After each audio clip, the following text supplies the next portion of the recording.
Hello, my name is Samuel Warwick. I have autism. The entertainment industry has been a huge part of my childhood. So, by being inspired to see other entertainment podcasters interviewing other people from television shows, I decided to do one myself. To know about some funny behind the scenes, bloopers, and some stuff that we probably didn't know about while they were making the certain type of show. This is Entertainment Treasure Talk with Samuel Warwick. Let's go to the podcast now.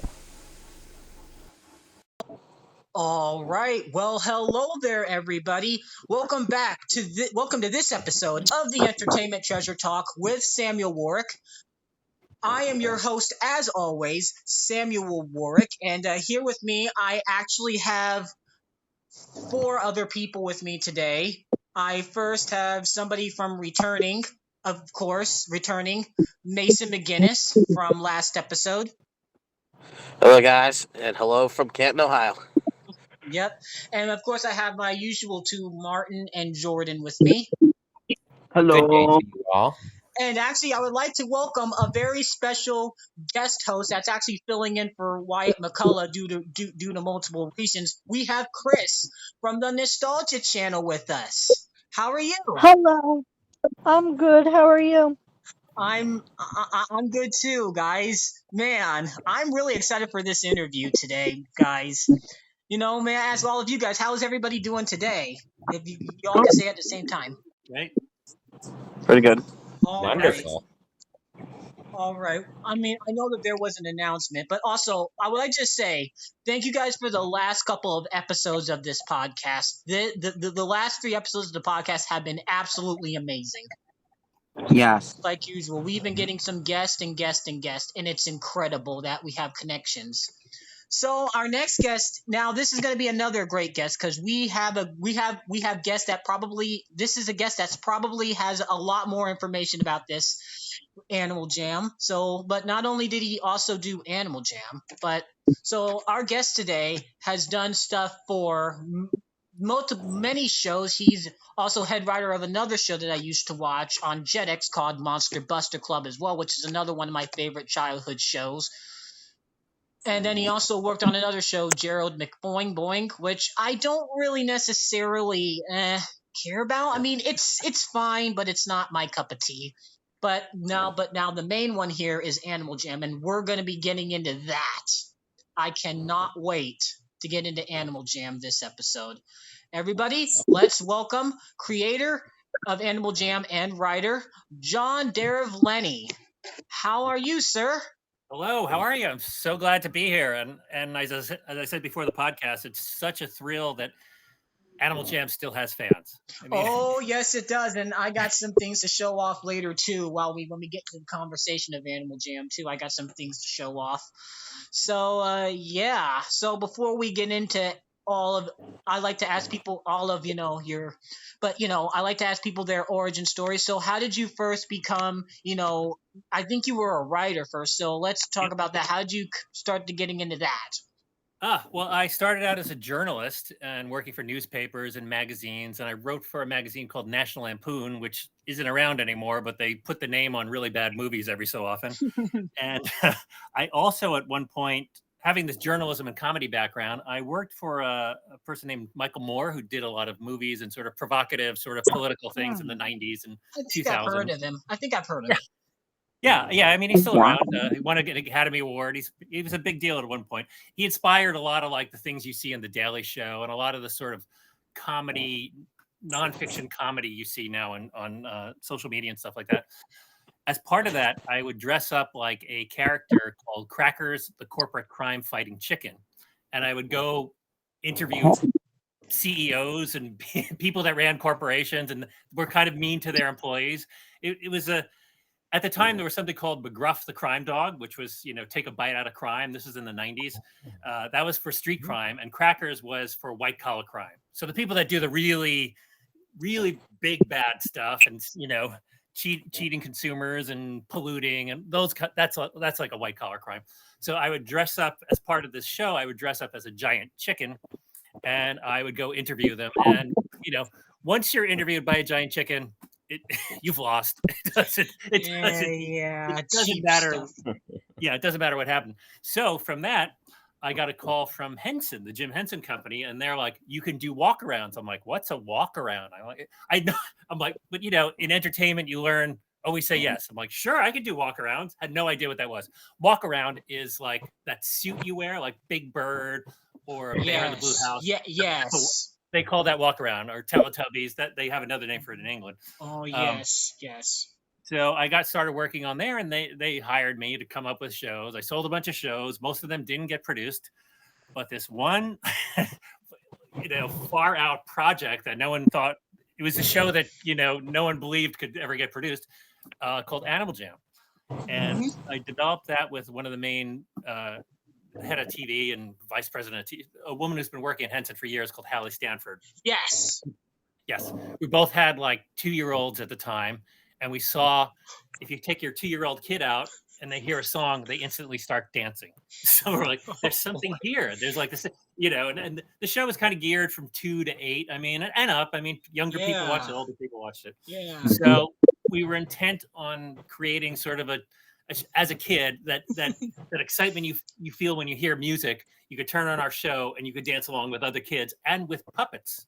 Yeah. And the precedent is there's a show that's been on since the 1950s called American Bandstand, and it was basically it hasn't been around for years. It was basically teenagers dancing to music, and for some reason that was on for decades with Dick Clark. If you Dick Clark eventually went on to do New Year's Rocking Eve, but he got his start as this American Bandstand. So he thought, let's take that model, just kids dancing, and try and put puppets. Try and have puppets leading this dance party, which is a great idea. Yeah. But when you actually have to do it, it's really complicated because it's puppets. Yeah. And, they don't move as much as you want.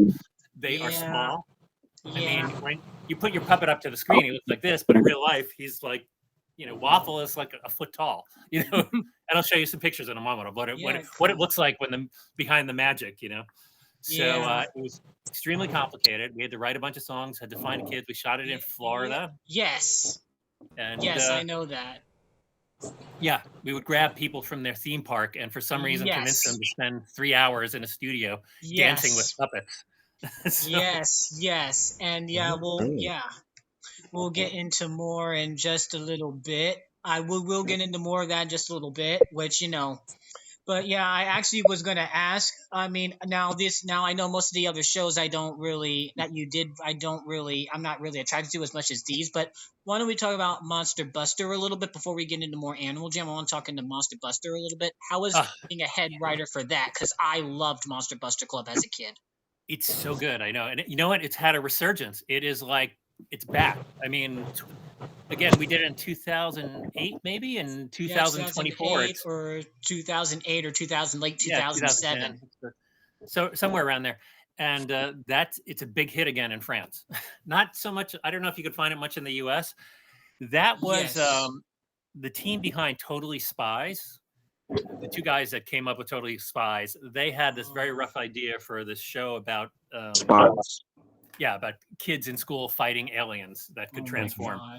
And they brought me in, and I actually brought a few writers in, and they liked my version of it best. And then we just went from there. The idea was just to have a fun kid show with crazy aliens, and kind of complicated because it's 3D. 3D animation was difficult at the time and expensive. So we have a lot of aliens. As you get towards the end of the season, you see aliens start showing up again. That's more budget reasons than creative reasons. Yeah. And I actually did some research I do know that there were some very popular Canadian voices that did the characters. So I do know that Marco Yarmish was Chris. And not only that, but he was also the original voice of Arthur, too. So, wow. Yeah. Well, I'm Canadian. This is another thing. I'm actually Canadian. I was born in the U.S., but I partially grew up in Canada, and I have dual citizenship. So the way productions work, Monster Buster Club is a partnership between France, Canada, and the UK. And eventually, that's where all the money came from. And when you do these co-productions, you have to get someone from each country, to represent. So I was the writer, and we used voice actors from Vancouver. Yeah, and that's true. and then Disney just bought it. I mean, Disney had nothing, or Yeah, JetX, whatever it yeah, was called. JetX. I think JetX distributed the show though. Right. Yeah. Well, JetX had some UK. They had some UK ownership, and yeah. Yes, they did. They did. But another thing I thought, you never know. You start these projects, and some of them come and go, and then Monster Buster Club has had this wild resurgence. I wouldn't be surprised if it gets remade someday, although no one's said anything to me. I know they're making new Totally Spies, but I don't even know if the same original people are doing it. I'm gonna have to pause the recording for a moment. Hold on. I think my dad needs to talk. All right, everyone. We are back. And yeah, we are back. And yeah, I had something happen. My dad was calling me, so I had to. So we can continue. So does Chris, did you have a question? Oh yeah, I was just saying how cool it was that he mentioned American Bandstand. I did. Nice. How do you know? How do you know about American Bandstand? That's an old show for me, and I'm old. I've heard Well, that actually. I am into music and stuff, so I know about all kinds of music-related shows, and I actually have a book for American Bandstand that I found at a thrift store. Wow. Cool. Yeah, there were a couple. There was Soul Train at one point. MTV had, I forget what the MTV version of it was, but it was just kids dancing to music. I mean, it's a genre, and we don't really have it anymore. It doesn't seem to be around. I mean, you have TikTok. TikTok has a bunch of people dancing to music, so I guess that's taken its place. Yeah, try to ask a little bit of some questions. You guys, I'm gonna be right back. This is still recording, so just ask some questions. Okay, so I actually have one, for example. So when you worked, this is Animal Jam related. So when you thought about that, was Animal Jam inspired by American Bandstand at that time because of the teenagers were dancing to like classic hits like Motown hits like "Standing Showers of Love" and "Supremes" and all the other. So would it be just like, um, would that be inspired by that TV show when the show came up at that time? I mean, the first inspiration was just our kids dancing to music. But then when you want to create a show, you think like, what else has been done like this? And of course, we all knew American Bandstand, although and we knew the MTV dance show that I forget the name of. So we were like, this format exists. People watch it. I don't know why. I don't know why it's so compelling to watch people dance, but I've done it, and it is. So we thought, like, let's just do that for kids, and kids dance and have puppets lead it. And it's very challenging. There's a lot of weird production things we did. And we also embedded in Animal Jam, there's three sort of ringers, the three kids that are up on platforms. Yes. So we always had, because you're pulling people in from the park. We don't know if they're going to dance well or who knows. It's a wild card. So we always had at least three professionals that were on paid.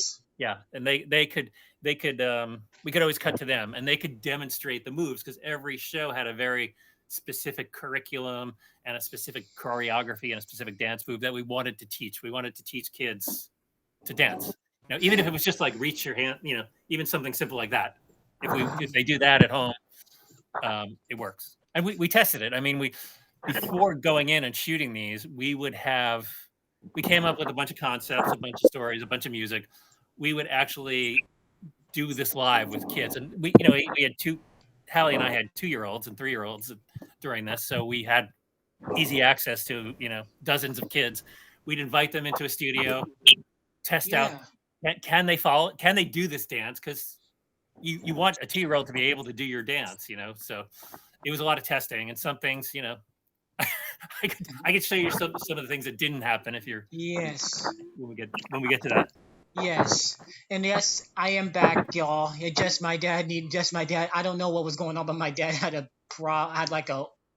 password problem somewhere. But Yeah, Oh so I boy. was like, okay, okay. But yeah, I did hear a little bit about some of the Animal Jam stuff, I think. And to actually sum it up, I was actually gonna ask how was it like to, do everything in Florida, and I think, because you were probably there during production. We it was brutal. We shot one show a day. There's 30 Yes. shows. We shot one show a day for 6 Mhm. weeks straight. I Yeah, think we might have had 1 week off. yeah. And it's a long May. day. I mean, you'd get up at 6 or 7. Mhm, There'd be a read through. mhm. It's probably a 12 or 14-hour day for 6 Yeah, weeks. May. So It was May, and I read it by Muppet Central. It was you guys shot the show in May and June of '02 is when you guys shot the show. I think so. Yeah, so it was hot, but Yeah, it's it always was. hot in Florida, Yeah, I Mm. guess. yeah, May. Yeah, it said May 6th to June 24th. I think that year is when you Yes. shot. That's what Muppet Central said.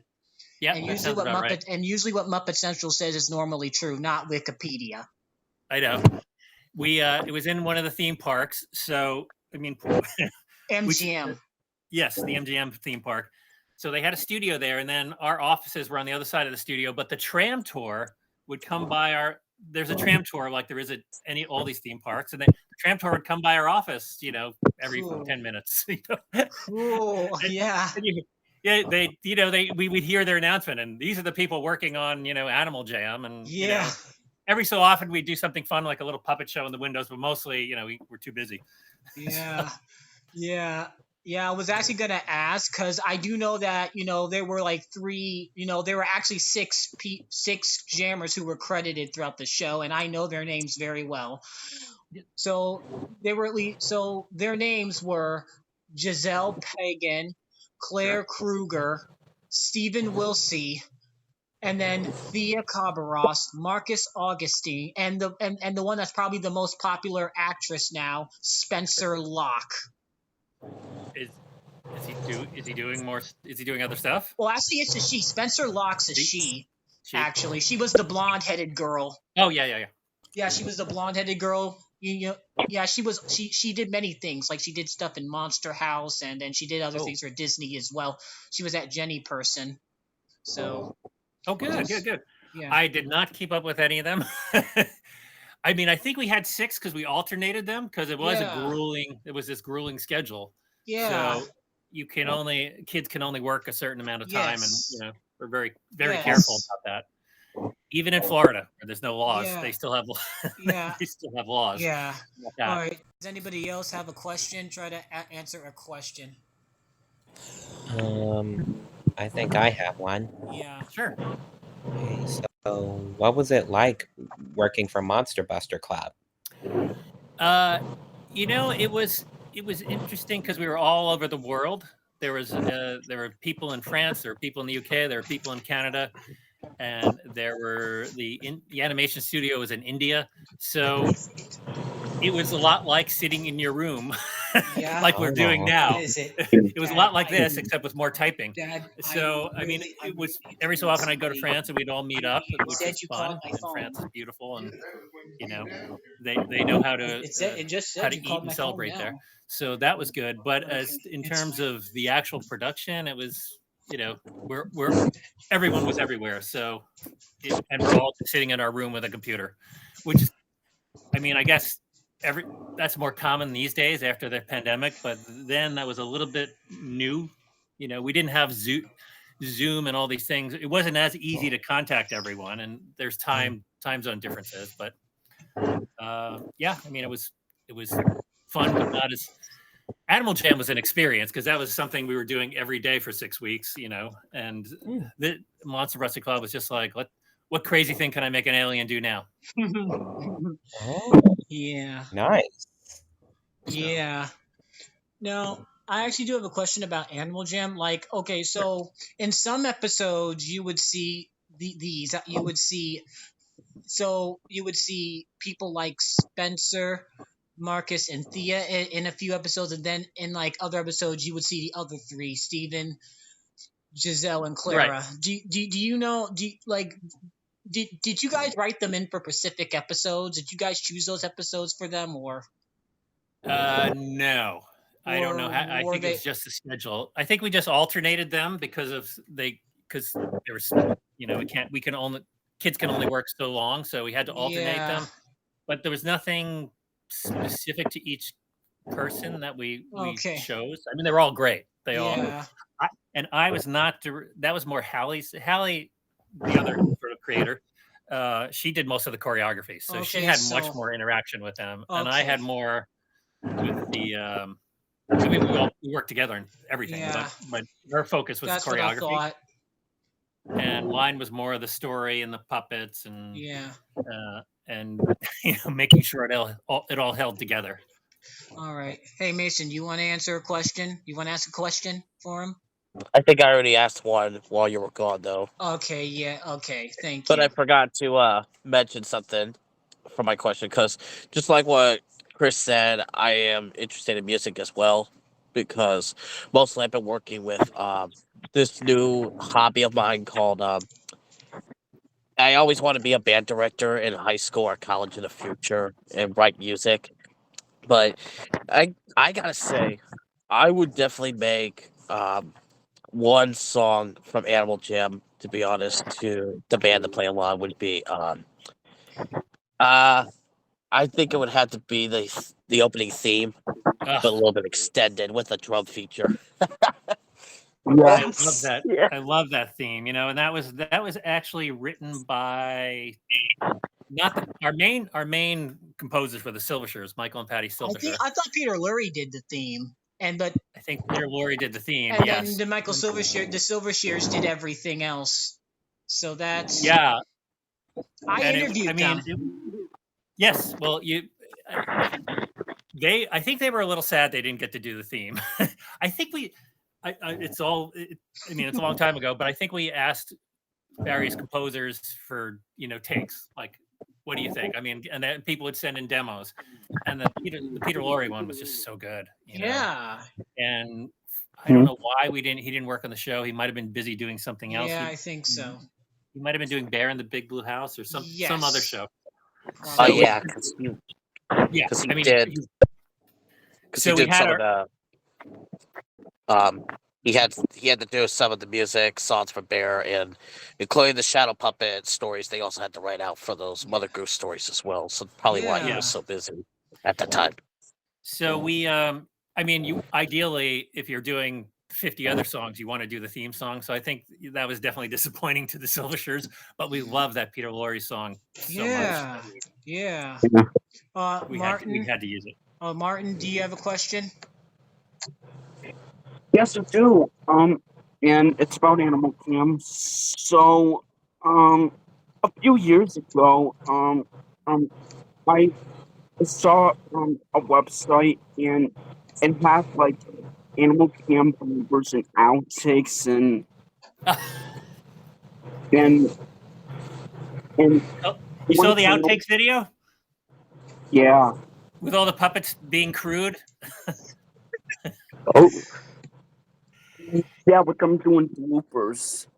Well, there's bloopers, and then there's just that. Well, here's the thing that you have to understand about productions with puppets.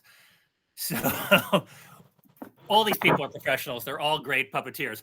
Once the scene is over, oh my God, they go crazy. They say some of the filthiest things.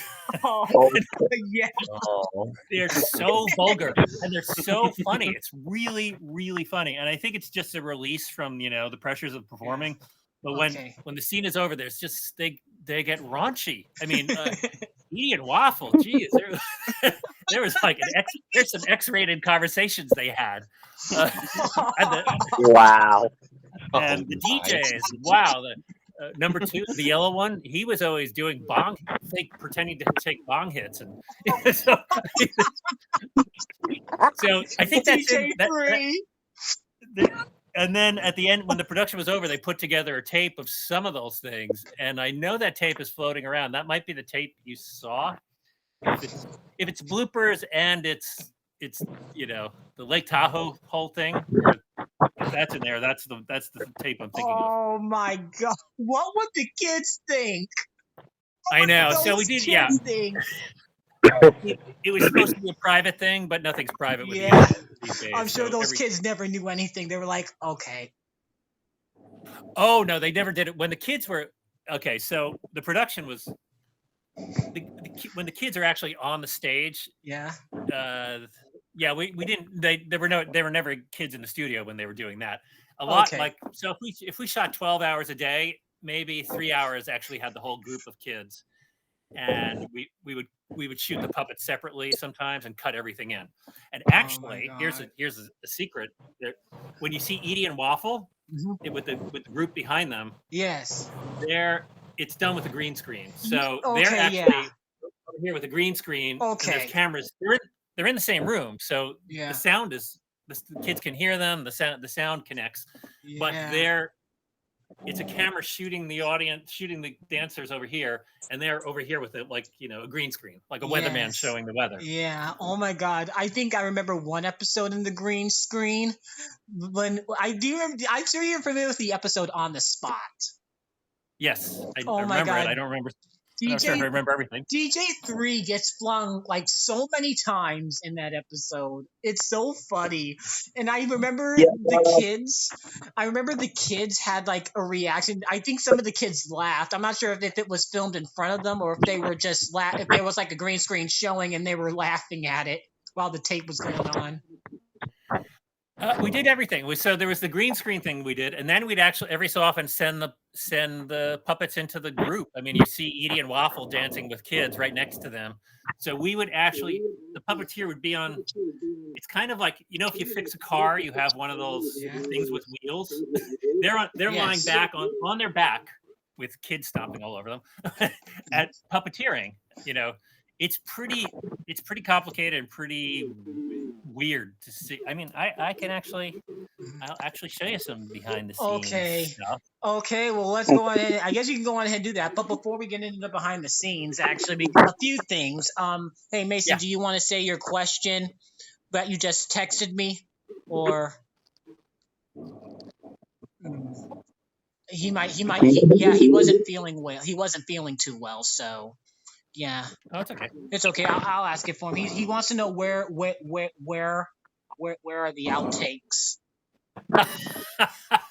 I mean, I have a copy somewhere in boxes on VHS. Please release. But someone else posted it. It's somewhere on YouTube. If you look up Animal Jam outtakes, we tried that, and I don't think we can see them. Oh well, maybe they pulled. I don't know. Maybe Henson got it pulled down. I mean, the Henson Company is very protective of their stuff, and maybe that they don't want to give kids nightmares about their their beloved characters talking about sex and drugs. True. Yeah. I mean, we can appreciate it now as adults and parents. I'm sure could appreciate it, but but I mean, they're very protective about. Actually, when so we started working the show when my daughter was 2. Hold on, everybody. We see hands. Don't worry. Hold on. Everybody, take it one step at a time. When my daughter actually saw it, she maybe was 4 or something when we were actually shooting it. When she actually saw Bozark without his without his head on, she was stunned. I mean, she believed it was Bozark. The fact that it's just a guy in a costume was kind of a little, I don't know, upsetting or startling. Yeah. All right, Chris, did you have a question? Her mic is mute. Her mic is mute. Did you have a question, Martin? Oh, actually, yes. So, I'm gonna talk about one of the episodes. The quick, the slow, and the waffle. So, what was the episode? So, how was writing that episode like? You broke up a lot. What was? Yeah, Martin. I think he wants to talk about the slow, quick, and the waffle. I think that's what he said. The slow, quick, and the waffle. I mean, that was every sort of episode had a theme. That very simple thing that we were trying to teach kids, and I think we were trying to teach speed differences. I mean, if you're 2 or 3 years old, that's a big deal. How to move slow, how to move fast. Remember when you were a kid and your parents were always saying slow down. Well, that's not That's not. Kids don't necessarily can control their bodies as well when they're young. I mean, it makes more sense if you're 6 or 7, but if you're 3 or 4, so that was our effort to teach that, and then Yeah. I don't know. I don't remember the actual story. Yeah. Waffle was always speeding around, right? That was, I think, Yeah, and he wanted him probably. to slow down. Yeah. Okay, Chris, you have a question? Go ahead. Oh yeah, it wasn't really a question per se, but it's an add-on to the outtake thing. Have you seen the Bear in the Big Blue House bloopers? Oh my gosh. Yes. That Oh, was I'd love to funny. see that. That must I be won fun. a couple years ago. Yeah. You know what? I'll see if I can dig up the tape, and then I'll send it to you secretly. Just don't say it came from me. Yeah, So- I won't. Oh, I won't. I will not. I will not say anything to them. Trust me. I know trust me. we're making a secret deal in public on a podcast, but Yeah.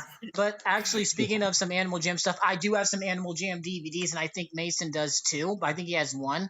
But so here's my first one. These were actually ones that were released by Hit Entertainment.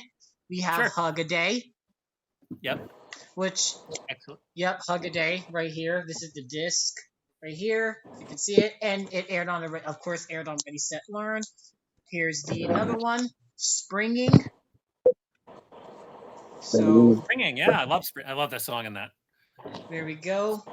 And then, of course, this is probably my favorite because I think this is probably the best DVD, and this is probably the rarest one. Let's jam together. What was the song on that? Do you remember? I think the song on that was in one episode Kooky Critters, and in one episode trying to think, one episode Monkey Say Monkey Do. Yes. Okay, Monkey Say Monkey Do. Yeah, and Start Again, which is like a rap song. Yeah, Start Again is what he said. Right. So yeah. So you could see very simple thing. Actually, the concept of what it's teaching, is written in the title. Yes. All right, Mason, you have a question? Actually, I do have the DVD, but it's with me in the storage locker at the moment. I also have Shake a Leg. Shake a Leg, yeah. Yeah. With the songs like Stop, Listen What You Hear, and of course, Shake a Leg. Yeah. Or Waffle shakes his little leg. I mean, that was we needed an extra puppeteer, I think, to operate his leg. All right, yeah. It was probably one of the puppeteers who did the DJs, but I don't know. They overlapped. I mean, everyone there. Yeah, the DJs were they did everything else as well as the DJs. You know, so. And now one of the DJs is what's his name? Who's done his own shows a couple of times. John Tartaglia. Yeah. Super. I mean, he was like 22 he was so young then. So, and he's gone on to become one of the main puppet guys. Yes. And DJ Juan actually worked with Jim Henson when he, Yeah, so we had a whole. Yeah, John Kennedy actually did Kermit's puppet. With puppets, you sometimes have a second, there's a main guy doing the mouth, and then someone's helping with the limbs. I think John Kennedy actually worked with the Jim Henson doing Kermit. Yeah, so, wow. So we had a whole newcomers and old timers. I mean, it was a really good, and a lot of them are in Florida. Yeah, I think John's still in Florida. I'm not sure about everybody else. I think Leslie's in New York because she works with Sesame Street. Mm-hmm. Yeah, she works along with Noel McNeil as well. Noel is up in New York as well. Yeah, she did that the Muppet Show on Disney Plus. They did a new one last year or 2 years ago. And I think Ricky Boyd is actually in Tennessee, but I think he just retired from his job actually from Magnetic Dreams. Yeah, he retired from that because I saw it on LinkedIn. I think that he retired from it, but I don't entirely know. He's unbelievably funny. Yes. If you met him, he's so... Yes, we talked to him. I mean, he's so normal and quiet, and then you put a puppet on his hand, and it's a whole different person. Yeah, I remember we asked him about Waffle. We asked Waffle questions. When I told him. What did he have to say about that? Yeah. I asked Waffle. Continue, Mason. Sorry. I was gonna say Waffle also gave me a birthday greeting last year as well. Since June Ah, 20th usually is my birthday when we talked to him around that time. That was a really wonderful tribute that I really yeah, enjoyed. So yeah, Yes. Ricky's a cool guy. Yeah, I they're loved all Ricky. so nice. Yeah, I loved Ricky. I They're remember I asked Waffle, well, what about your hat, Waffle? If you lost your hat, what would you think about that? And he said, I would not be happy. I could write anything for him, and it came out perfect and better than in my head. Waffle was. I'll be honest. Waffle was the MVP of the show.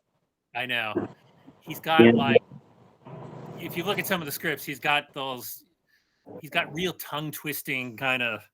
I can't think of any offhand, but it's like I love you more than a 10-gallon hat of the outside sunshine in my own. Go on this extended metaphor and like nail it the first time. It was like unbelievable. Like, all right, I can't even say it, and he would come out with it perfect. And so that his voice is kind of a little bit like George W. Bush, second Bush president. That was kind of the inspiration. Well, he was the president around that time, I think. So Yeah. he's one of my favorite presidents. Oh wow! Yeah. The others, So, I mean, no. The others, no. So I said Barack. we would hear him a lot. Barack was good. We hear him a lot on the news at the time. So Barack was good. Barack was good. The other two, no. Okay. So yeah. Why don't you go on? Do you want to see? Any more questions? Any more questions, guys, or can you go on ahead and show some behind the scenes stuff? Let's see the stuff what he's got. All right, let's see. I think people are saying, let's see what you got. Yeah. What's he got? Yeah, what you got? Are you seeing this? Are you seeing my screen? Hold on. Wait. Now we see it. Now we see it. Oh yeah, I think we've seen most of these behind the scenes stuff. Wait. Oh no, I haven't seen that one. No, we haven't seen that. That's Ricky, and that's Leslie. Whoa! And that's the director. Well, there's John Kennedy, and so this is. Oh my God! Yeah, I've seen that one. I've seen that one. Yes. There's DJ One, just like John was. There's John Kennedy. Yeah. So we would do all this kind of shooting before the kids came in. Yep. See, and then they're being put on the in the footage. Yep. There they are. That's cool. Yeah. But let me show you some. I mean, I forgotten about this, but we had other characters. Yes. At one point. God, Pancake, dude, that's Pancake. Oh my God, you got to see that one. So at one point we had a sloth character. Oh no, it's a koala bear. But we had a character. So at the end, this big body goodbye. Well, the concept of this. One time these characters were walkarounds, and then it just didn't. That didn't get made. But this is some of the original concept art. Oh my goodness! Yeah, I think Edward Earth showed us some. Ed Ice was really an amazing designer. He came up with all them. I think we were thinking that they're all monkeys because but we went away from that just to give. Wow. This was a character that didn't get made. Oh, I'm not sure what she was. Maybe this is Edie. This might have been the original Edie before she became a giraffe. Zebra. Yeah, giraffe. Zebra. There she is. So, they make these things, and then the puppet builders have to. Here they are. Yeah. Oh my goodness. Yes. So that's cool. So you have to. One thing you have to know about puppets when they're always having something stuck up their butt. Oh, yep, that's true. Oh my God, Pancake was there too. I saw Pancake there. Yeah, we'll just. Oh my God! Just so you know, she was later on Hannah Montana. Fun fact. I saw her on Hannah Montana with a completely different name. I was kind of upset about that. I'm like, that's my character. But these puppets, to build these puppets was so expensive. I mean, I think $30,000 to $50,000 to build a puppet. Bozark was like $150,000. Whoa. Yeah, so that is cool.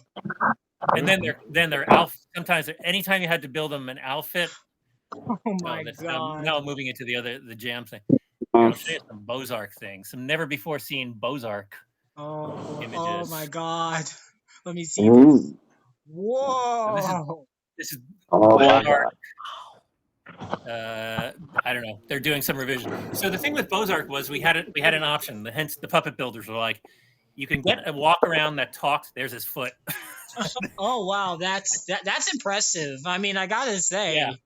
This For is someone to actually dance in that wear that and dance is really impressive.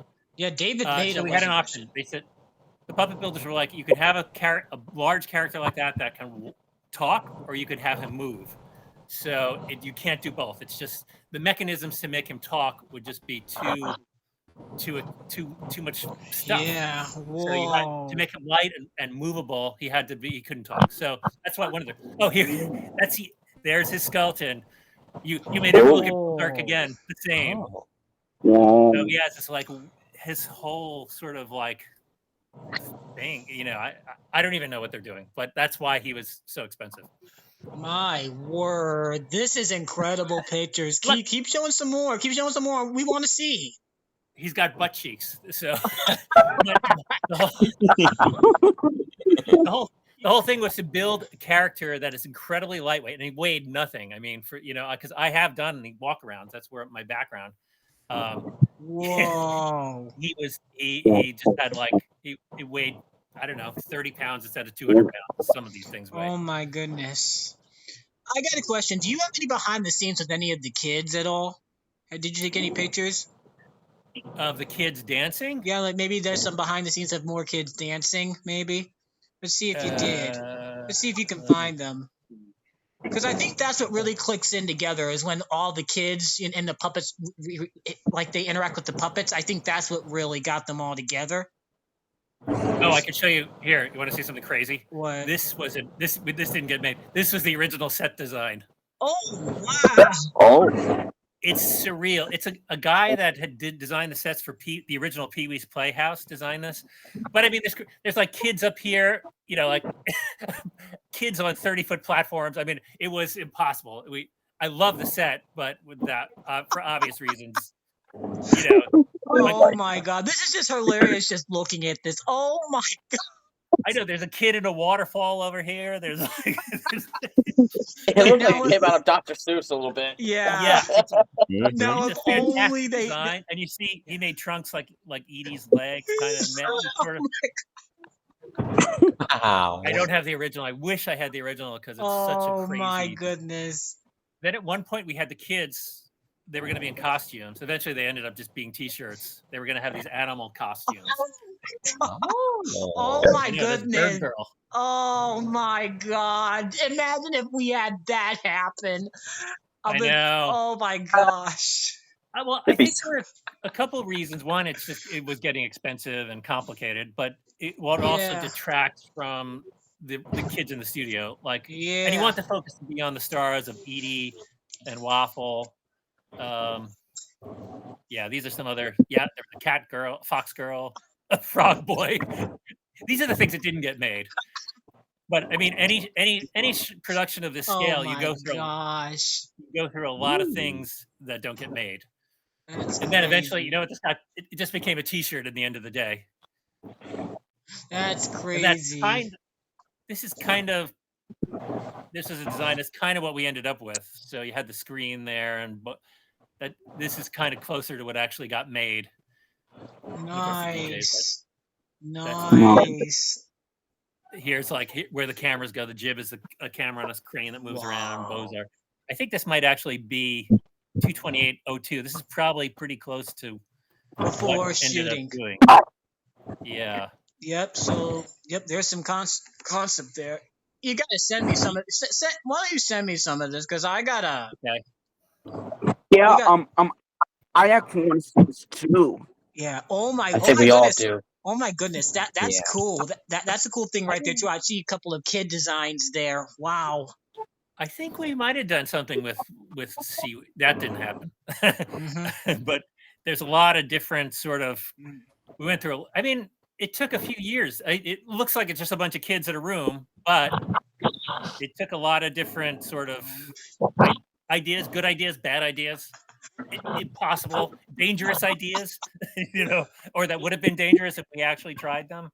Let me see. Puppets. There's some Edie. Yeah. Yeah. Well, since everyone loves Waffle, let's look at some of his stuff. Yes. All right. Oh wow. Oh wow. So that's his actual colors. I was looking for them. I actually have the fabric samples, but they're buried in some box. Oh my goodness. Oh, there he is without his hat. Oh wow. Oh wow. That's gonna be a cleaner version too. I don't know. I don't know if we ended up going with that. I don't think he had that kind of fur. I think this was the one on the right is the one that we actually ended up going with. Wow. More of a. Oh no, I don't know. I don't actually. I'm not sure. Maybe he did have fur. There's this little boot.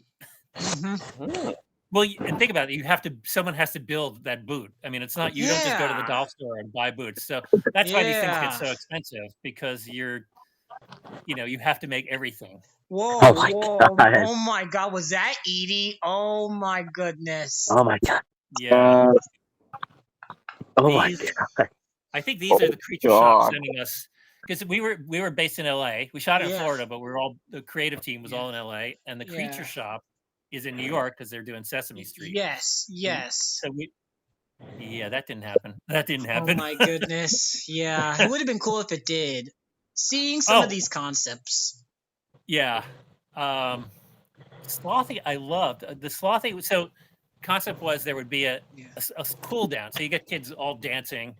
And then at the end of the show, we have the big body goodbye or, we have that slow down song. We initially had a character.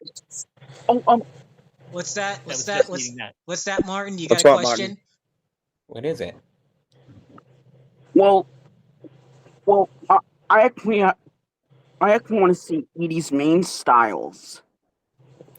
Well, her main styles. Well, that's her without anything. There were a couple of different treatments for her main stuff there. We might have had a couple of different versions. Yeah, the cornrows or curly. There's that. Mohawk. I'm not sure what we ended up. Yeah, it's been a long time. I don't remember if we stuck with one style or if she had different styles every few episodes, depending on the show. I know there's pretty cool stuff. Yeah, this is incredible right here. I gotta say, man, this is cool. Yeah, so I haven't even looked at these. When I heard I was doing this, I looked it up and I actually was able to find these, and I'm like, I don't even remember some of this stuff. Whoa! I think some of her main styles didn't show up in the show. I think it's complicated. Yes, her tail had a life of its own. I think you could puppeteer the tail separate from her body if you had to. Wow. Changing everything you do in a puppet is complicated. It's just, especially at the Henson level, because they're so pros and they've been doing it for 50 years and they won't let something go out, in a simple way. So changing her hair, that was that didn't work. We didn't do that. Changing her hair was nothing was simple. Oh, there she is. I know. I guess that was. You showed a picture of Morton from Dr. Seuss there when you were looking through. You know what? They reuse puppets, as you saw from Hannah Montana. So some of these might have been actual characters from other, like that guy was from these are things that were from other, maybe Sesame Street or I don't know. Yeah, probably from Kaufman Astoria. So yeah, Kaufman Astoria is another studio that's in New York, as you know. And I actually was gonna ask, was this gonna be a New York thing? Like, was it gonna be shot at Kaufman Astoria? Did you have plans to shoot at Kaufman Astoria? No, because the other thing about Florida is a lot cheaper. It's a lot cheaper to live there. It's a lot of people The salaries, you don't need as much to live True. versus New York, which is prohibitively Yeah. expensive. Yeah, New York's Yeah. too expensive. Yeah, that's what I just wanted to make sure first. Yeah, I kind of wouldn't be surprised if you guys had plans to shoot in Florida because it was probably less expensive, and plus you have a big studio too. So think about it Oh. that way. One more thing. That's me. I'm much older now. That was my daughter at the time. Oh my Oh, goodness! wow. Whoa, that's nice. I know, it's cute. Wow. So let's see. Actual Oh production. wait, thing? wait. I think there's some kids I see. There's some kid photos I see. Here, we could go through these. Oh my Boo god, Day that's Bash. from that dude. I know where that's from. I know the piano. It's the shadow. Was that the shadow? It was like a Halloweenish episode. Yes. I think it's called the Boo Day Bash. Boo Day The Bash. Boo Day Bash, right? Exactly. Yeah. So you could see everyone's standing. I mean, the entire production takes place 6 feet in the air. So that they're all holding it over. That's just how most puppeteering works. Well, and there's Waffle. Oh, there was Man. Yep, Waffle well, that is that again. Oh Yeah. my goodness. That is my daughter. That's the directors. Oh wow. Was your daughter in a few episodes? Yeah. There's Waffle tied up. Yeah. Oh, Sure. Wow. Eating in a costume. Ooh. That was sorry. These are sideways because they're. Yeah. So you're pretzel monkey and cheese dip, and then now. It's super. Was he super pretzel? Yep. Oh, there's your daughter again, and there's a couple. Oh, wait a minute. What episode is that? I'm trying to think. I can't tell just from. Oh, okay. There's Clara, Steven, and Giselle in the background there. I saw them. That's pretty neat. It's the backstage. So backstage, you have sort of a puppet. It's like I don't know what you call it, the puppet shop or something. So they have everything they need to do repairs because they're foam, right? And they're moving around. Oh, and they make. Oh my goodness! They rip. Oh well, there's some episodes. There's focuses. Now we're outside the studio. Those are outside. Oh wow! Oh my god, that's pretty cool that we found. Oh wait! I think I saw a kid there. Is that another kid up there? Right there, like right in the middle. This one? Right? No, it's Downer. Yeah, right there. Yep, right there. And then I think there's. That's Leslie, Ricky, and I don't know who that. That was someone on the crew. Oh yeah. Man, if only they had the Animal Jam shirts. That would be awesome if we were able to find Animal Jam shirts. Oh, those little icon shirts. I have one. I have one somewhere. That's what it looks like behind the scenes. But the tram would come by this window every day. Wow. Ooh. And then the rest is just a big open space. Oh my goodness. That's crazy that you were able to take all these pictures. Oh my gosh. Oh, there, Slothy. So Slothy was supposed to be our cool down person, but it just. Oh, so you guys had more episodes of the show. I mean, we had a lot more planned. Oh my god. Oh my goodness. Wow. That's crazy that you guys had that. Whoa. So what happened is we had more episodes. We had more episodes planned, and Discovery. It was originally Discovery Kids was the network, and they wanted more. They wanted to pay less, and it was already a very complicated show that we were doing for pennies compared to. Well, that actually answers one of my friends' questions. Actually, she's a staff person. She does stuff for like the thumbnails. Yeah, she wanted to know, was there a plan to be more episodes? And so There we go. There was actually going to be another season of Animal Jam besides the 30 episodes. There we go. There was a whole plan. The ratings were good. I mean, the ratings were, Discovery wanted more episodes. Yeah. They wanted to give us less money. Wow. And so that would require getting a co-production partner. And it was weird, Man. I felt like the Henson Company was never completely loved it. Certain people in the company did, but the overall company is like, this is a complicated show. It's expensive. It's not really making money. I mean, you make money when you sell toys and you sell stuff, and it hadn't reached that level yet. And so it was a hard sell for them to raise more or deficit finance. I knew they were going to do some. I knew that they had to do more because of how well it was going. Like They people went all out on that show. They went all out. I know. And it's just like any other show, like Bear in the Big Blue House or Zaboomafoo, or even Out of the Box. Well, they had Bear in the Big Blue House is being made at that time, and that was just I think one of the final money seasons. into the company. I think one of the final money seasons. into the company, selling toys, doing the things that as a producer, as a business, you wanted to do. And we weren't doing that yet. I mean, maybe another season, maybe we would have gotten there, but that would have been great. That would have been great because I think they're doing the final season of Bear around that time too. I think, but it didn't air till years later. So when you say we could do another episode of Bear and make millions of dollars, or we could lose money in the short run, at least on Animal Jam, it was a hard sell for them. To embrace that. I don't know which one I would have went for. I would have, but I don't control it. I probably would have said Animal Jam just because Bear was already doing good, and plus, by the way, one of the actresses that did Luna actually died probably around that time. Yeah. So it probably would have made, and plus they had to postpone Bear to like 4 years later. Yeah. So and Bear was a complicator. So it would have probably made sense. Would have made sense to do Animal Jam, but it's TV. TV just, I don't know if you guys ever want to do like big Hollywood TV, but it breaks your heart. It just. Oh my God! Well, there's definitely got to be a reboot now for Animal Jam if they get it back. They got to do something with it because you got to do some with those episodes too. You can't just leave them hanging there. Well, I'll call them. We need an Animal Jam reboot. Hallie still works at. I think Hallie's president of TV at Henson now, so she would. It's always been a favorite of hers. So I actually was going to ask you something. Like, here's the thing: we don't see a lot of Animal Jam anymore. Like, not all the episodes are available.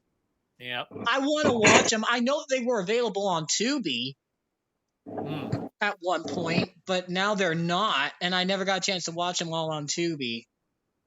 Part of the problem with any time you do a show with music. It's rerunning it. You have to pay the musicians again. You have to pay. There's a cost. That's why you don't see music shows much and plus they never translated it internationally. Like to sell it internationally, you would have to translate all the singing as well as the voices. Like it's very expensive. From a business perspective, it's hard for them to justify it. From a creative perspective, I want more. I know there's people that watch it when they were kids, and that now those people are having kids. So I totally think it's primed for a reboot of some sort. But after I get off this call, I'll send Hallie an email. I would love that. I mean, this man. I gotta say, we got some cool behind the scenes. I got to post some of this as footage. Sure. Yeah, I gotta say this was pretty impressive to see. Man, I know you couldn't show us everything because I know, it's hard to show it, but we kind of got a bit of all. I kind of want to see more of the behind the scenes stuff than the concept art, but kind of want to see more of the behind the scenes like I wish we can have like the link to that so I can see more of the behind the scenes stuff. I'll have to be careful about that, but we can talk offline about that. Okay, cool. I know. All right. See, I think it's okay because it's 20 years and nothing's being done. Yeah. But sometimes the owners get fussy about that. I don't think they should be personally because I think it's Yeah, I took most of the photos. Mm-hmm. Yeah, you took most of the photos, so really it doesn't 100% matter. I think. Yeah. So you mean you should be safe. The concept art might be a little. Yeah, the concept art. Don't worry about too much. Don't worry about too much right now. I want to see the real stuff, like with the kids and the puppets, and I kind of want to see all the behind of that. All right. Because that would be really great That'd be great to see. We got to see a lot of stuff. So how was it, guys? How did you guys like the behind the scenes tour? To be honest, that was amazing. Mason, you got a question? You got to say something? Actually, all this behind the scenes stuff has definitely brightened my mood up, actually. Really did. I really thank you for that, John.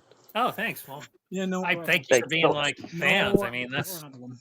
But Yeah, it was no, one of my It's favorite just shows, and it got much less attention than some of the other shows. Like no. Monster Buster Club keeps going and going, and Yeah. but Animal Jam, it's a hard. It's Well, you I got a fan. You got fans here that love Animal Jam. well sure. I mean, I could come on again. Just let me know. I'll try and dig. It's so long ago that's Yeah. a lot of my physical stuff is in boxes under my house, basically Yeah. in a Oh crawl space wow. under my house. Oh wow. So I Do have you to sort of crawl under there do you have dig 'em any up. episodes? Do you might have any episodes that you? I mean, I have all the episodes I mean, somewhere. oh yeah, you do. But if you have the DVDs, I mean, those are usually pretty Yeah, good. but they're not. Oh, I kind of want to see some of the non stuff that didn't make it on DVD. Oh, the non stuff. I mean, I have that bloopers tape, but I somewhere I can't.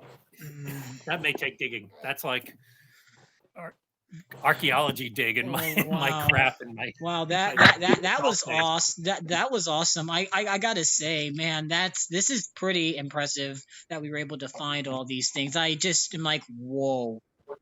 It's good to know that we saw, and the fact that your daughter was in a few episodes too. That's really cool. That's really cool. I know that. Yeah, I know that probably some of you guys guys from the studio had some people, so that's not a surprise. Yeah, David Gumble had kids too. I found that from another podcast that David Gumble had kids. He had kids. Yeah, I think Hallie's kid might have been in there. I mean, everyone who had kids was in. I think actually one of my nephews was like maybe 8 or 9. The kids in the studio tended to be a little bit older than the audience, so they were Yeah, they were because 6-year-olds you can't direct. yeah, them. that's true. And So they were like 8 to 12, even though that's older than I don't imagine 12-year-olds were watching our Yeah. show. Maybe some were, yeah, but so yeah, I think my nephew might have been about 10, and he was on there. yes. And also, I found out this information that most of those kids that were just that were just out in the dance floor actually came from local school districts. So Oh, okay. See, mm, there are a lot of people working on things, and I actually So- don't know how some things happened. Hmm. As long as there were kids in the studio dancing, that's Yeah. all. That's all I And cared you want about. to know what's I didn't- funny? You wanna know what's funny? Some of the kids actually have come back to me. They came back and they said, "I've been looking for this show for years now, and I could never find it." I know. Well, you're keeping the flame alive, so Thank everyone will you. everyone will find you. We got just as long as we get the series out. I want to see the whole series, and I want to do a review on it. So, and I know certain episodes have popped up on YouTube. Have they made? Are they making anyone take them down, or No, know, no. Nope, I posted not them. like. good? Well, I mean, Continue, I'd Mason. rather. Continue. I was gonna say, luckily, LJ's not getting taken down, but other shows like Bear to People House, but people are uploaded by part, and some of the classic Sesame Streets are up, but there Yeah. are some that are completely banned for sure. And even the Muppet Show, they used to put parts of the Muppet Show back then too, before they Disney took over and blocked it and Yeah. took it down. Well, the good thing is Animal Jam is so far under the radar that they're not. They may not bother to take it down. Yeah. I know it was kind of an orphan in the Henson Library. It was like certain people loved it, but other people didn't seem to care. So that Yeah. on the plus side, they're not policing the uploads. Yeah, So- I mean, to be honest, I'm the person that's uploaded them. So Okay. I'm Well, the dude. I I'm won't the tell dude, anyone. but I've uploaded them from the DVDs. I don't have and from beta tapes. Like they were just TLC recordings, TV recordings. Yeah. So Well, let me see what I could find, and then I mean, I feel if like companies aren't going to distribute their things, yeah. we should. And Yeah, you know, yeah, you should, John. You should, because if they're not going to do anything about it, yeah. Then- you know get them out. Then lost media will be found. I know, and then they'll see how popular it is and bring it back. But Yeah, or they'll sue me. But you know, so yeah. I mean, you worked It very happens. hard on that show. So I know. It's- It was a lot.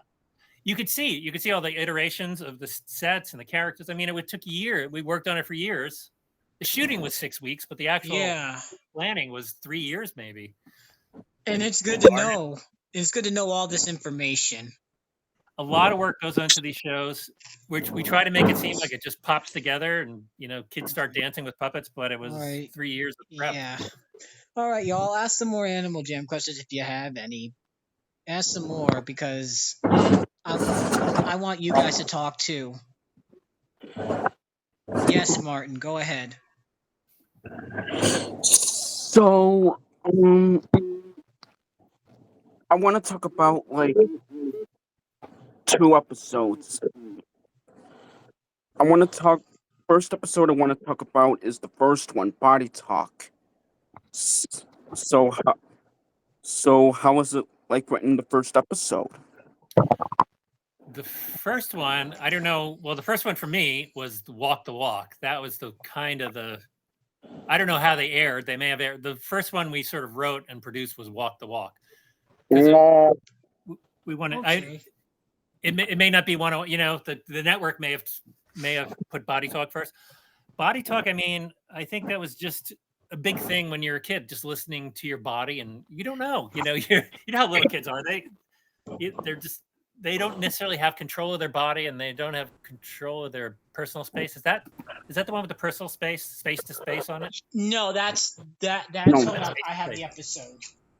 Yeah. Not So Lost in Space. That's the episode.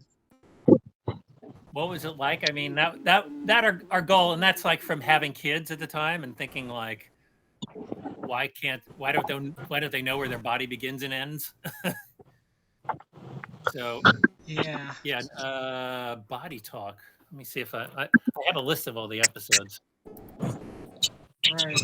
And I think that was a lot later. They may, was that with Your Body as a Second Language? Is that the one? Okay. I'm sorry. I was thinking of a different episode. Body Talk was like nonverbal communication, basically how you can communicate with your body without using your words. Nice. Yeah. Nice. The second episode I want to talk about is Edie Finds a Groove. Well, in the right size for you is the episode where Edie's iconic dance, the Scoop, came out, and then Edie Finds a Groove, the Scoop came back. Edie, I'll sum it up because he was kind of echoing. I think he's talking about this dance that you guys did called the Scooch in there. Yes, yeah, and it only appeared in 2 episodes. It appeared in let's see, The Right Size for You, and then later it appeared in Edie Finds Her Groove.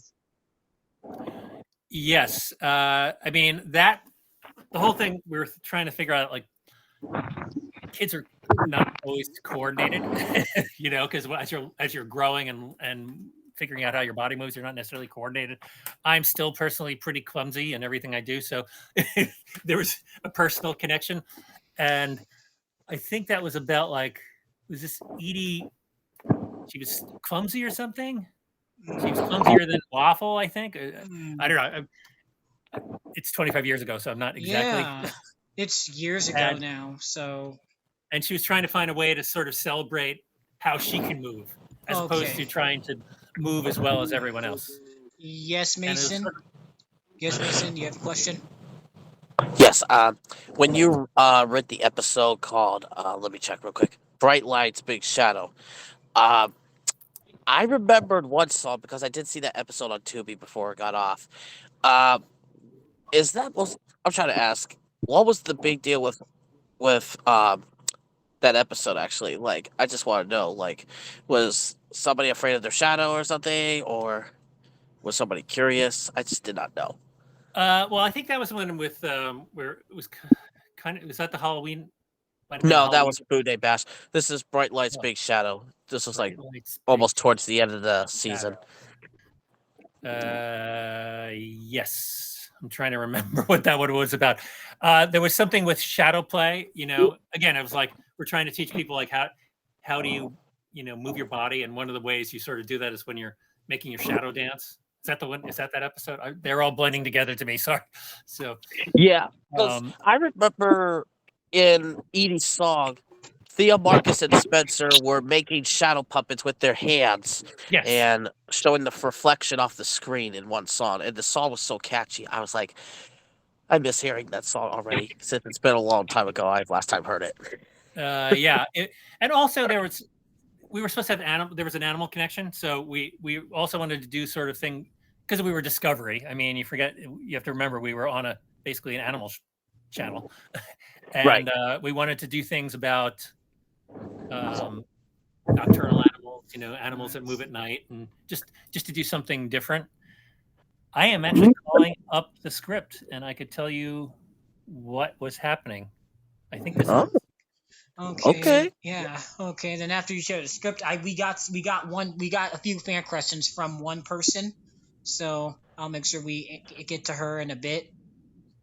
Yeah. The song was Shadow. Guess my shadow.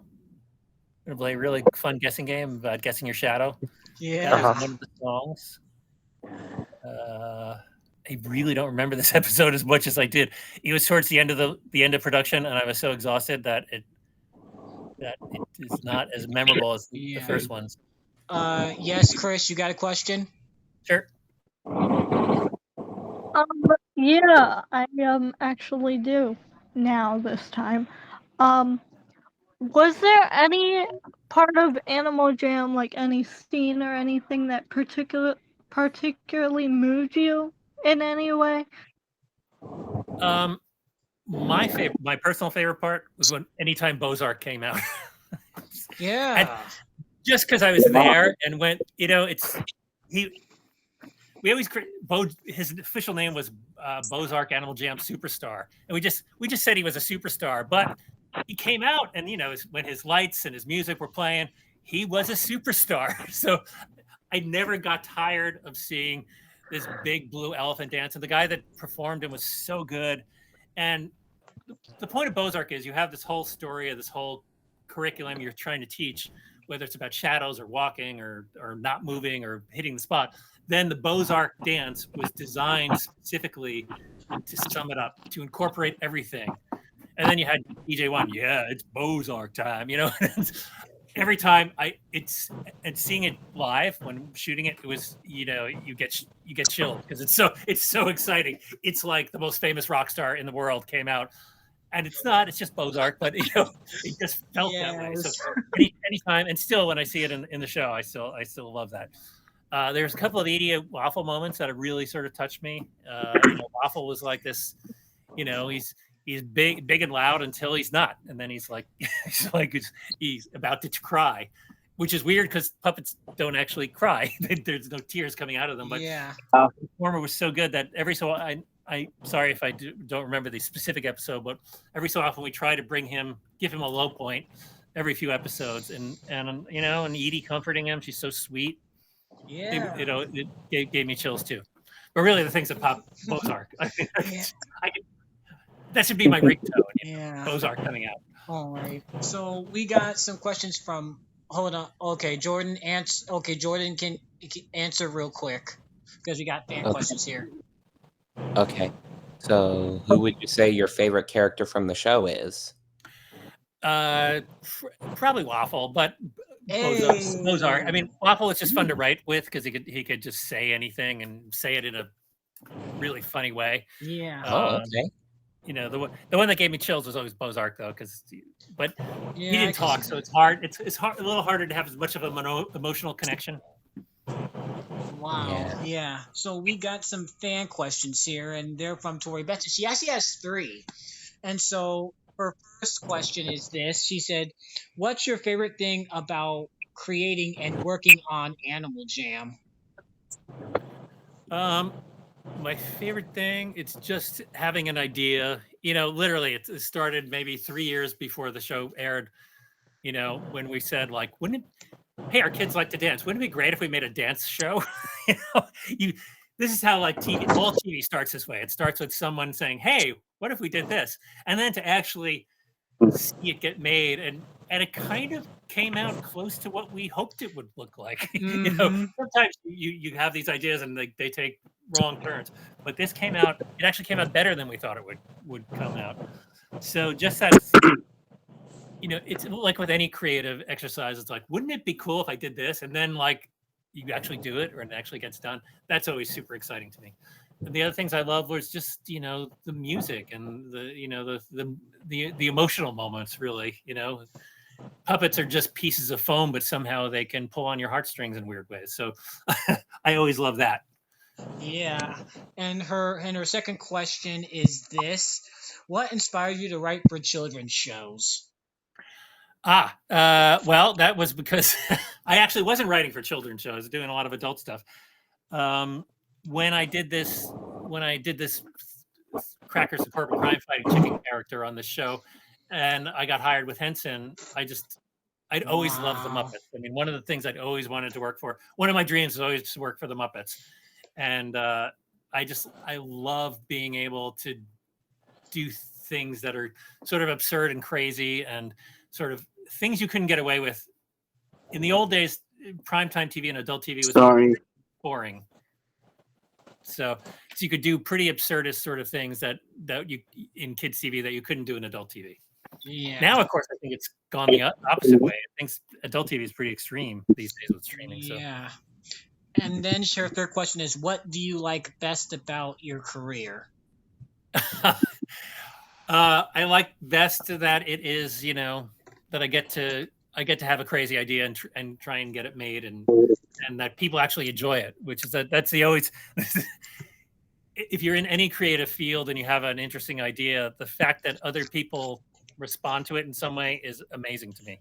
And because we're all artists, we're all creative in our own way, but to actually create something and see people appreciate it or even understand it, not even appreciate it, that's an amazing thing, and it's very satisfying. Yeah, because of course. You can sit in your room and draw your own pictures and make your own songs all you want, but to actually share it with everyone and have them enjoy it that's the best thing in life. All right. Well, one of my favorites I was going to say, and I really enjoyed this episode, was Snow Day. Snow Day was one of my favorite episodes because I remember at the end, oh my God, the snow machine goes out. And all the kids were like, and the kids' reactions, oh my goodness. Yeah. I said, yep, that's definitely a Muppet-filled episode right there. Yes. It was a fun episode too. Yeah, the fact that the kids were based in like all great. So this is a real Muppet episode. Now we've gone really Muppet. Is that the one where the ping pong balls fall down? No, that's in the rain episode. That's the one where like the snow machine goes wild. I don't know. I have to watch this now. I remember that being one of my favorites, but I have to watch it again. I mean, it's on YouTube. There's a TV broadcast of it, so that I actually posted. So it's actually pretty interesting. It's a good episode. Cool. All right, you guys got anything? I think somebody said that they had something. Did you have something, Mason?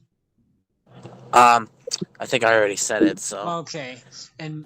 All right. What else was I gonna really say? Well, man, I gotta say, all I can really say is just, man, this was that's an excellent show. And also, I'm like, now I don't know if you can establish this, but do you know about us probably maybe getting the whole series probably sometime in the near future or within the years to come, or I don't know.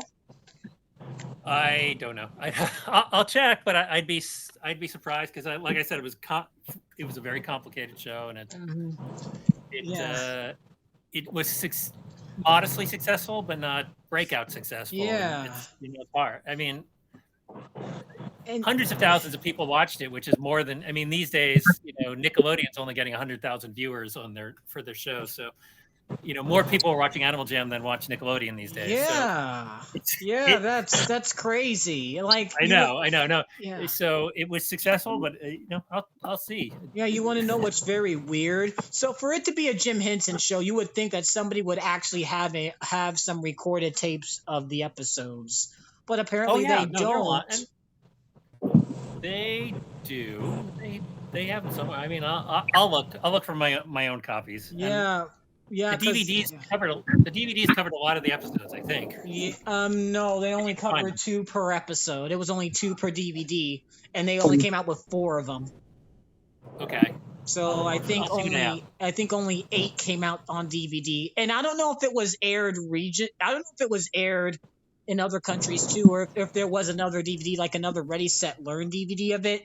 Because here's the thing: I think I came across someone on Twitter, which is now X, and they said that they remembered like a pajama segment of something on the DVD, and then it said it showed Animal Jam promoting it. So I don't know. Yes, and also there's Animal Jam the game, which is a completely has no relationship at all. No, I don't care for that. I don't care for the Yeah, game. no, I've heard Animal Jam the TV show up in weird spots, like in weird promotional videos, weird commercials on other DVDs, but I don't know. Yeah. This must have been in region free stuff. Must be some in other regions, because I certainly don't know other than the Hit Entertainment stuff. Yeah, Hit is a UK-based company, or was a UK. Yes. So there might be things in the UK, and I'm sure there are things different releases in the UK than there were in the US. But I don't think they have the rights to the show though, because it was years ago. They released it back in 2005. That's when it came to DVD in 2005. So I don't know if they would have anything. All right, checking into that. But I don't know but you showed us a portion of what you had, and that's a big success there. Just I don't know if you can send them on emails in raw stuff or not. All right, I'll see what I can send you. Yeah, please do. We can do this again. I mean, I don't know if we can maybe do one again off, maybe just off. So I don't know. I don't know. Like I don't know. I'm really. Oh my god! Now I forgot what I was gonna say. Now, oh my goodness. And now, actually, in your email, I know that you wanted to show off a theme song to something. Oh. Yeah, you asked about we don't have to do that. We don't have to show off my theme. Oh, we don't have I to had do this that. idea to do my resume as a yeah. As a thing. I literally just finished this. I used AI to create my own kind of theme song. You know what? I'll play the chorus. Yeah, ready? Sure. You can just play. How about you just play the short one? Just play the short one. Yeah, I'll do the short one. Yeah, just do that.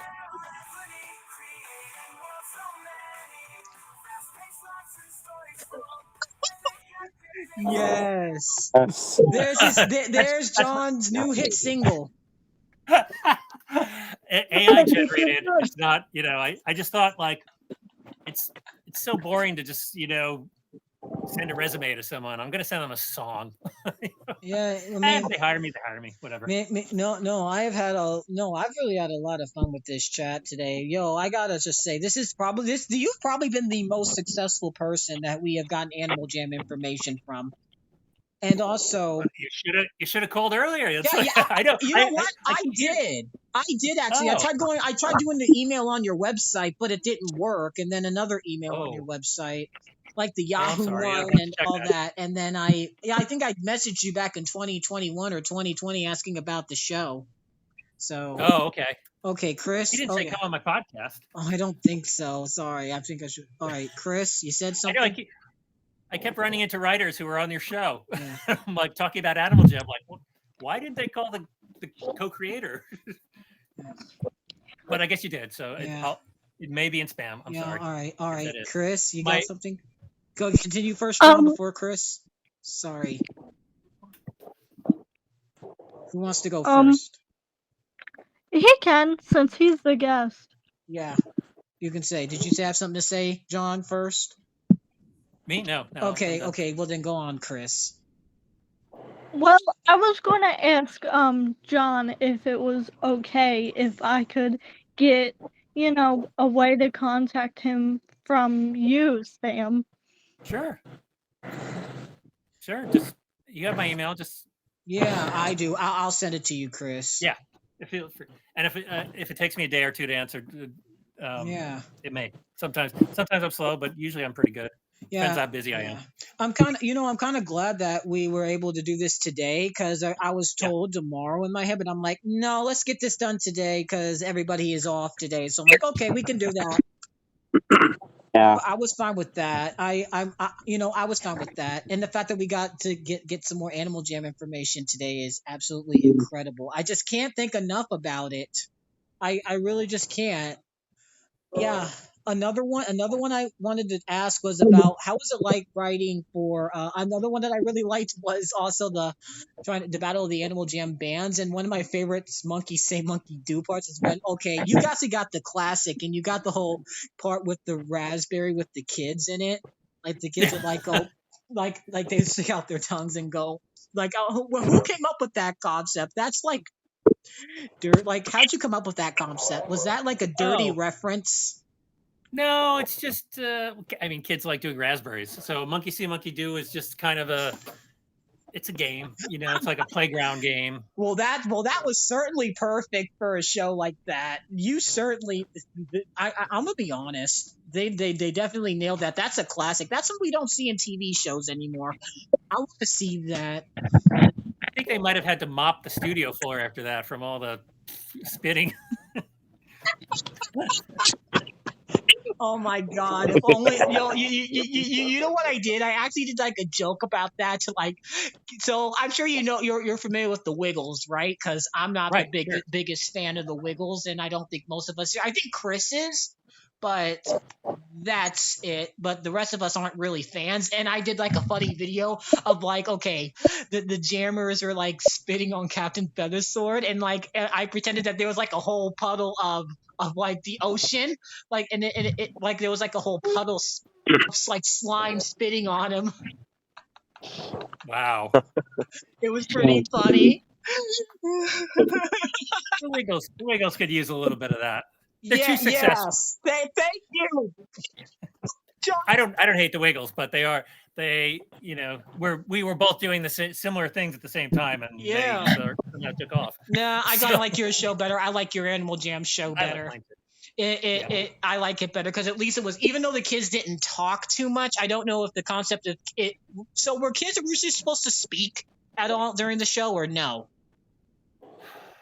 You know what? I think we did try that, and it didn't work. Like I think Edie and Waffle talked to the kids, and it slowed everything down. I mean, these are 8 and 10-year-olds, and they're not, they're not as quick talking as you would want.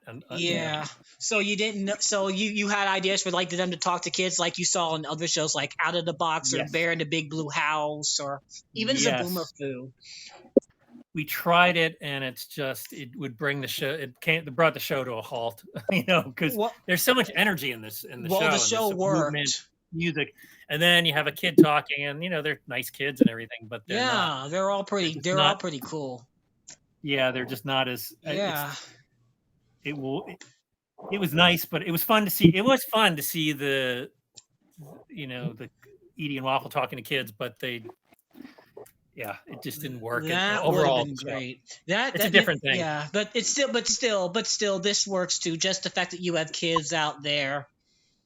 So I mean, these days, I probably would have done that as like a web content thing. We weren't doing web content at the time, but that would be it'd be great to have like this show in particular would be great for that, because you could cut up the songs into little music videos and everything. Yeah. But that just wasn't happening in 2002 or whenever. Yeah. You want to know what would have been cool if we actually saw the studio versions of Michael and Patty's song, like without Edie and Waffle talking in the background?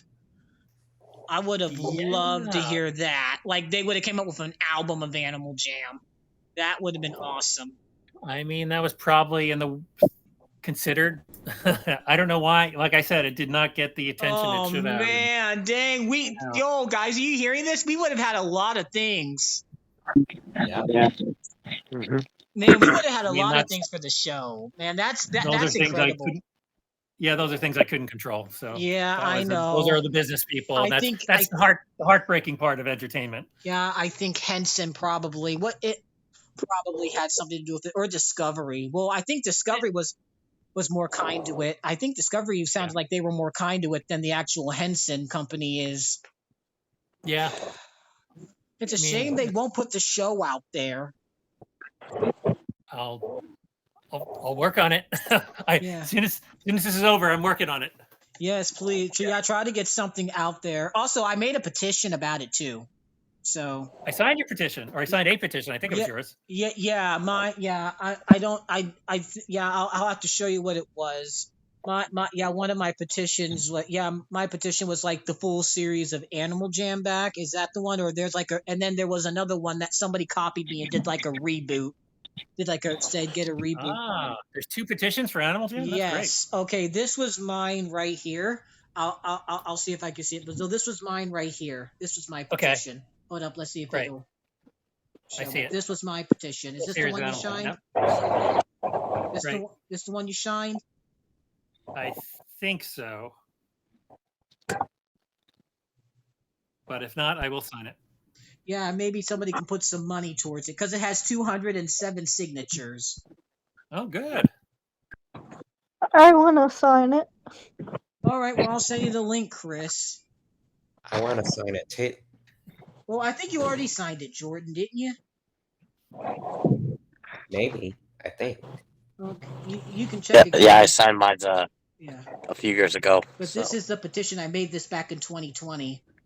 So, and man, if only we had more petition signers, guys. Yeah. Yeah, maybe somebody could chip in at least maybe 10, 15, 10 or $20, or maybe even 50 at most. Somebody does that. I can put it on my channel and see if people want to sign it. All right. Yeah. Thank you. I would appreciate that a lot. Because today we just found some pretty interesting things today while talking. Man, I can't thank you enough for this, because this is, thank you. Man, it's good to know. And I know I don't really care. Gerald McBoing-Boing's already out there. I think all the episodes of Gerald are out there though. That's a whole other conversation. I don't really care for Gerald McBoing-Boing too much, but okay. But I do know that one of the girls I think the girl that played Janine in there, she died a year ago from cancer. Oh, I didn't know that. No. Yeah, I looked it up, and it said that she died like last year. Oof. Yeah, I forgot what her name is. I think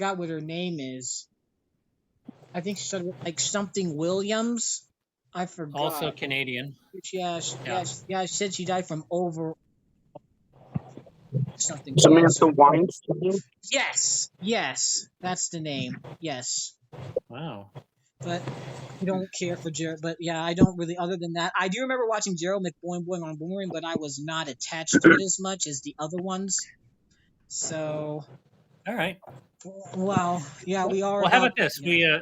It's been a long time. Let's if you want to do more, let's just do more. We'll do another podcast someday. Of course. But yeah, I got maybe 2 more questions before you go. Okay. So we'll just answer them real quick. So if actually 3. So what do you want to say for everybody that support your work on Animal Jam? Keep jamming. Thank you for supporting it. It was a fantastic show, and I wish the money people gave it more love, and the decision makers made it more love. But sometimes fans have power to bring things back. So absolutely. And also, if anybody wants to get into writing or creating their own show, what do you think they should do? Do what you're doing now. just do it, and it's just practice. And you fail a lot. Still, I've had a pretty successful career, and 4 out of 5 things I do fail, or don't get made. 4 out of 5 things don't get made at the level I want them to make. I mean, I could always make something in my house, but it is fun to do something with a $500,000 budget or more. So don't get discouraged if you fail, because we all do. Yeah. even more successful people than me can tell you about all the times they failed. All right. Yes, yes, and yes. And also, I got one final question. So this is a question I've been asking everybody. So as you guys know, John, this is Entertainment Treasure Talk with me, Samuel Warwick. And normally I've been asking this question probably since we had Randy Crenshaw, who was one of the background singers on Animal Jam, of course. And Good. so actually, I've been asking this: what is something that is entertainment treasure to you? Like when you look at a show or music or anything like that. When you look or listen to it, when you come across it, you're like, wow, this is just absolutely incredible. Like probably what's your favorite show or what's your favorite type of pop culture of all time? You can have many if you want. I mean, there's a ton of them. I mean, inspirations, I'd say the original Muppet Show, definitely. To a certain extent, Monty Python, which is the original Monty Python from this, when I saw that on TV in the 70s, I was like, oh my God, you could do that on TV. More recently, I saw Deadpool and Wolverine, and geez, that was fun. I just saw it yesterday. I don't know, is that treasure? But that was really fun. Yeah, that was treasure. Hey, anything is treasure. Yeah. I mean, I guess I'm thinking about the older things. I mean, the Muppets was a real. It's hard to explain how significant the Muppets were in, like, say, the 80s. Like when I was growing up, the Muppets were like cool. They were like subversive. They were almost like a South Park. They weren't vulgar, but they were doing. TV was so boring in the 70s and 80s. If you look at all the Nick at Night stuff, it's pretty bland. And then you had something like the Muppets where anything could happen. So that was always very inspiring to me. All right. Well, yeah. Well, that is a great answer, John. That's a great answer. I always like good answers like this. It's great. It's just great that we're able to connect. And also, well, John, I gotta say, man, this has been one incredible podcast, and this is definitely a bump up for Animal Jam fans. So, right. Well, thanks for doing it, and we'll do it again sometime. And also Gary and the Silver Shears, and probably his wife Gary Stockdale and his wife wanted to say hello too. So they're all saying that they know you. So they're all saying hello to you as well. Another super talented guy. Mm-hmm. He did not work on Animal Jam, but at one point he came in and he's busy. He was on set for one episode? No, he came in. We met with him about doing the songs, and the Silvershires were a better fit at that time because the Silvershires are. Oh wow. Yeah, no, I've known Gary for 30 years. Oh wow, so Gary auditioned for some of the stuff too to do Animal Jam as well. I don't know if he fully auditioned. I know he met with us, and I knew him from all these other things, and I know he's like prolific and he's like a songwriting machine. Wow. Yeah, he does live streams. He didn't do wasn't as big in kids stuff at that time. Where the Silvershires they'd done a bunch of Disney things and Winnie the Pooh or something, so it made more sense. Yes. Yes. And just so you know, I know Gary Stockdale because every night he goes live on Facebook. Oh, wow! He goes live on Facebook every night, and he plays stuff. And I actually came across Patty from there because I came across Silverstairs from Facebook. I don't use it too much though. Yeah. So I'm like, I try to go there every Wednesday night just to say hi and just tell them how much I appreciate Animal Jam and just. Oh, the Silvershires. Yes. Not Gary Stockdale. Yeah, no, it's Gary. But he says he knows it. Yeah, he knows it because he was in the mix, and he's fantastic. Everything he does is great. So everybody was zoning to pick Gary for the show as well. Gary was one of the picks to be a part of the show as well. He was a top pick, but I also think he was doing. I think he was doing something else. I mean, maybe he's less busy these days because TV in general is slower. I think he was doing Penn and Teller BS. Yes, he was doing Penn and Teller. Yes. Love that show as well. That's how I know him, from Penn and Teller. Yeah. So maybe that wasn't a good fit for the Henson people at the time. Yeah. It's a different vibe. It's a way different vibe, and it's easy to say, here are the people who wrote a Winnie the Pooh song. Yeah. Because everything you do, you have to get approved by. Yeah, of course. Of And course. So it's easy to say, here's Michael and Patty who write these beautiful songs for Winnie the Pooh and Disney and all these other things, versus here's the guy who's writing the songs for Penn and Teller. It's a little bit of a tougher sell. Yeah. Wow. I gotta say. Well, does anybody else have just one more question for John? Not Gary. John. I was about to say Gary for a minute. Oh my God. I'm sorry. I just get so excited for these things. I end up saying the wrong thing. So, all right. Anybody else got anything for John before he hops off? All right. Martin's got something. So I have one more. So I want to talk about Hands Across the Museum. So we have like the second half, but the first half is missing with the song "Give a Hand." Yeah, I think he was talking about Hands Across Animal Jam. He was talking about that. That's what he's talking about. And we saw the piano to that. We just saw the piano to that. So that's a deleted. That's one episode. We only have half of an episode because somebody recorded it off of Tubi. And fun fact, somebody from the show it was actually somebody's son and daughter from the show. They actually confirmed it. And they posted it on their Facebook page, and I uploaded it on YouTube. So let me see if I could find the full episode. Yeah, find the full episode, because Hands Across Animal Jam is another great one too. Yeah, that's another great. I think that's another one. Okay, I mean now, and we haven't gotten one with Pancake. We need to see a Pancake episode. I want to see how Pancake was before she came to Hannah Montana. She was. I don't know. She might have only been in 1 or 2 episodes. I think 2. Yeah. Yeah. She was fun. Yeah. She was like always hitting things, if I remember. I gotta see that. Yeah, I mean, it was. This is your annoying younger sibling and how to deal with. That was kind of what we were sort of thinking of her role in the whole universe of it. Aww, that would have been cute. I'll look for Pancake ones. Mm-hmm. Yeah, please look for those episodes, please. And she's Pancake because he's waffle, you know that. Yeah, that's probably how the concept came. But yeah, just please look for those episodes. I mean, we've had people that said that they would look for things for us for other shows, but they haven't done that. And I know they probably don't want to get into trouble. But just just email me your list and I'll see what I could find. Yeah, please try to find something, because we need some things for Animal Jam.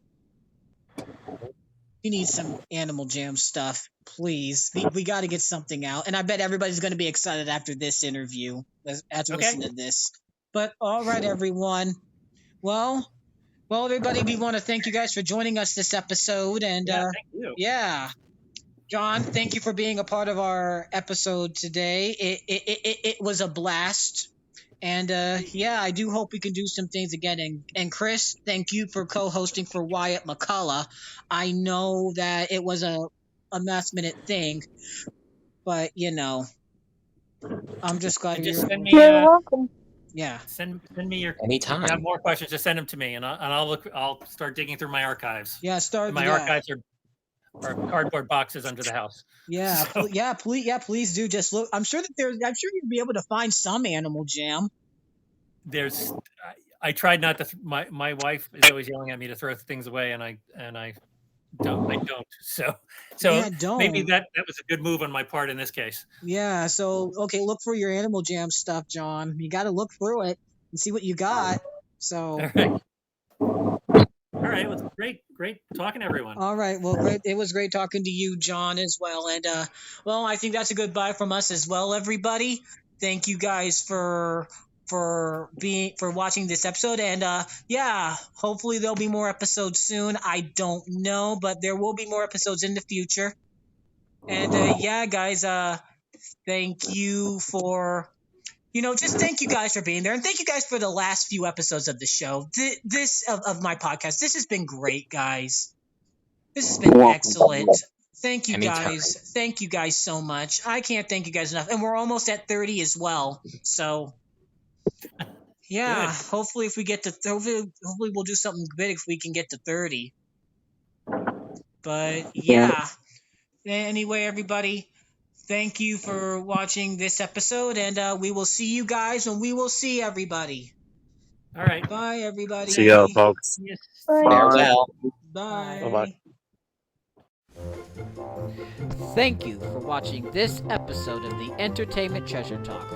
We hope that you had fun and that you enjoyed the show. If you enjoyed this episode of the podcast, maybe you'd like to watch or hear more episodes of the show. The link to the playlist is in the description.